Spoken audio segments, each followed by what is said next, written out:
Hey guys, Tyler Ansman here with Tyler Ansman Performance. So today what we're going to talk about is muscling up and what we'll do to kind of help guys through this issue. So first, what is muscling up and why is it problematic? All right, so what it is typically just early tension in some portion of the body, typically in the arm, prior to when we want it, right? What we're relying on in complex movements like throwing, swinging, whatever, is that we're effectively kind of building energy through the pattern like a wave. All right, and so in order for this to happen, we have to have firing happen in the right order. So if we have tension early, firing out of order, we're not going to gradually build that through. We've essentially broken that chain. All right, and so what this can look like for guys is just a death grip on the ball. It can look like a stiff arm swing. All of these different things, essentially trying to kind of grit their teeth and muscle through the delivery instead of being relaxed and timing this tension appropriately. All right, so in this video, we're going to kind of discuss what drill series we'll kind of use to help guys get through this issue and improve this problem. Okay, so the first thing we'll typically do are some dead arm swings. Credit to Portali Do for this. And so the way it's going to look is essentially you're trying to just kind of relax. The arm is passive. We're going to get it moving. All right, and we're going to gradually kind of swing it around without any effort in the arm.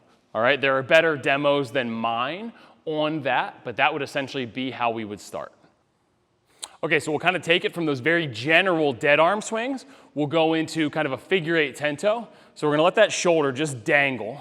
Right? Picture if we couldn't add tension, like it was kind of dislocated or whatever, right? That shoulder's just kind of hanging, the arm's just hanging, and we're going to kind of gradually add some movement from the body, making it bigger and bigger, and kind of gradually letting it swing up on its own until we actually add tension and throw, right? But we'll add that tension at the very end to kind of crack that whip, so it'll look something like this, nice and relaxed, just kind of letting it swing, all right? A little bit bigger as we go.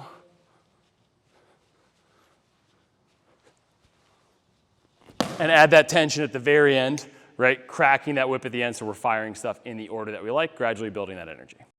So from there, we'll begin to kind of add some pelvic rotation into this. So again, we'll kind of let the body drive this.